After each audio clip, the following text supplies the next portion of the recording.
Saudi Aramco, officially the Saudi Arabian Oil Company, is a Saudi Arabian public petroleum and natural gas company based in Dhahran. As of 2020, it is one of the largest companies in the world by revenue.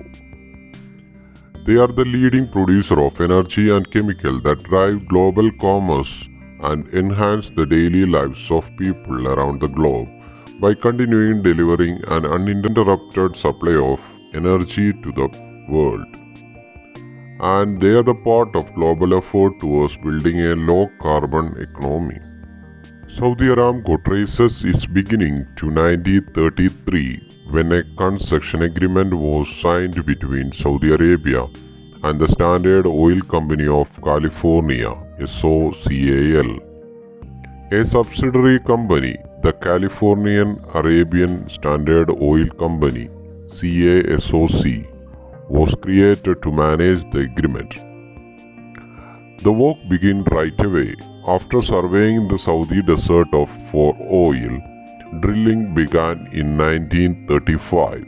Following years of effort with little to show for it, in 1937, SOCAL executives sought advice from their chief geologist, Max Steenke. Drawing on years of fieldwork, Steenke told them to keep on drilling.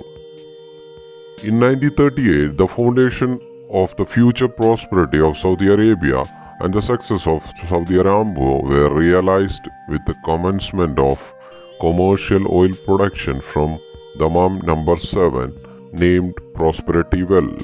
Radical expansion across Saudi Arabia.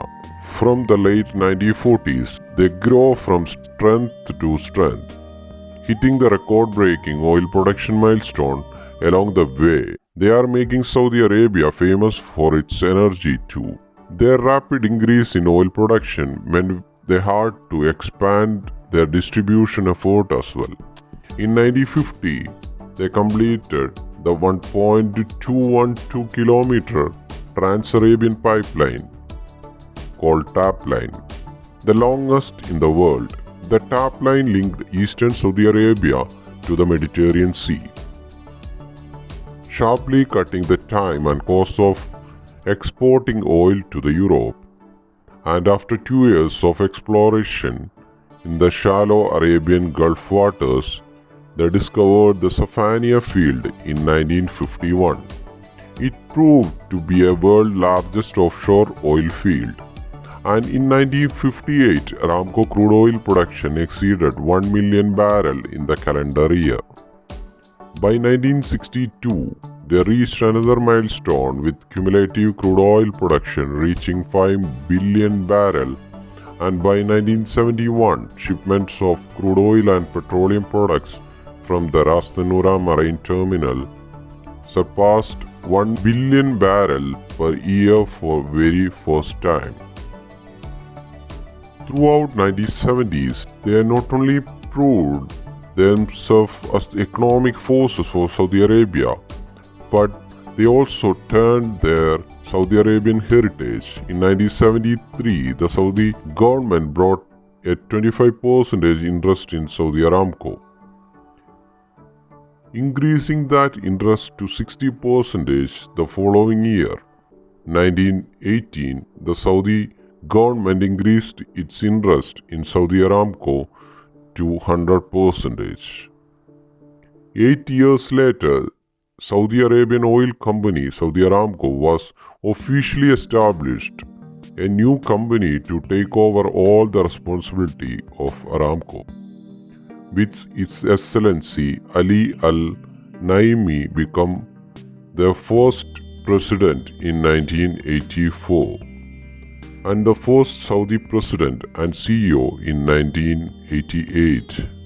And the following year, Saudi Aramco began its transformation from the oil-producing and exporting company to an integrated petroleum enterprise, with the formation of Star Enterprises in 1987. 1989, a joint venture with the Texaco in United States. This would involve to become Motiva, initially the partnership with Texaco and Shell, which in 2017 progressed to Saudi Aramco, being a sole owner of North America's largest single-site crude oil refinery at Port Arthur, Texas. Throughout 1990s, they gradually extended their ties and partnership across the world, making several international investments, starting with their purchase in 1991 of a 35% interest in the SsangYong Oil Refinery Company, renamed as-Oil in 2000, in the Republic of Korea. In 1997, they developed POWER's Parallel Oil Water Gas Reservoir Simulator, a high-resolution reservoir simulation that models and predicts the performance of supergiant reservoirs.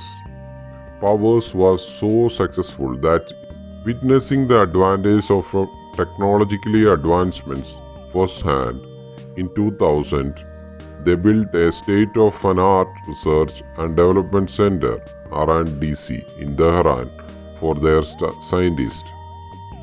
They used their work as the foundation for a new network of research centers across the world, which this day are working on breakthrough to increase discovery and recovery, reduce cost, enhance safety, and protect the environment.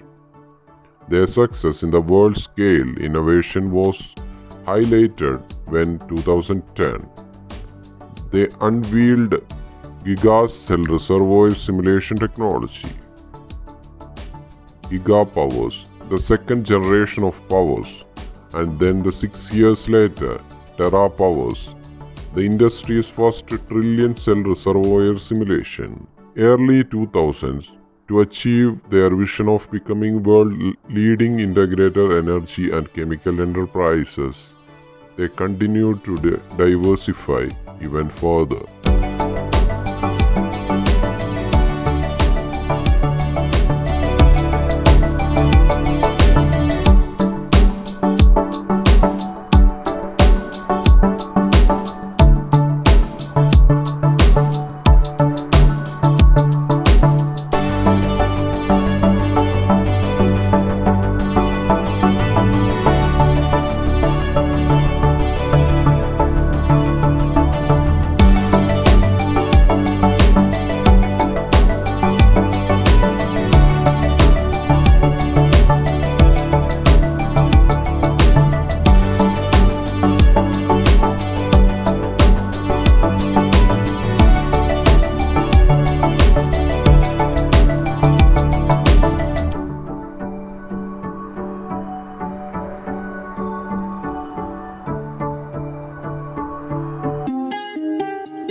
Oil production and processing. Most oil producing wells are free flowing with a typical type of flow rate of 5000 bpd. Once the oil is extracted, it is piped to a gas oil separation plant called GOSP, where water and majority of dissolved gases are extracted. The remaining oil is then sent to a stabilization facility such as uptake plant for final gas separation and removal of hydrogen sulfide. The extracted gas is sent to the gas operation facilities for additional processing. While the water is injected back to the ground, the oil is now dry, sweet, and stabilized and can be refined or exported. Gas production and processing. Natural gas is processed to produce clean fuel, methane or sales gases, and feedstock like methane, ethane, propane, butane, and natural gasoline. Sales gases and ethanes are consumed entirely by Saudi Arabia's utilities and industries. Excess propane and butane and natural gasoline, collectively known as NGL, that are not used by the domestic petrochemical industries are exported to the world market.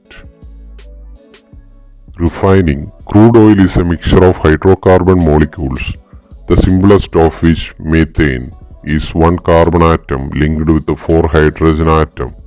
The three principal group of hydrocarbons compounds that occur naturally is crude oils are paraffins, aromatics, and naphthanes.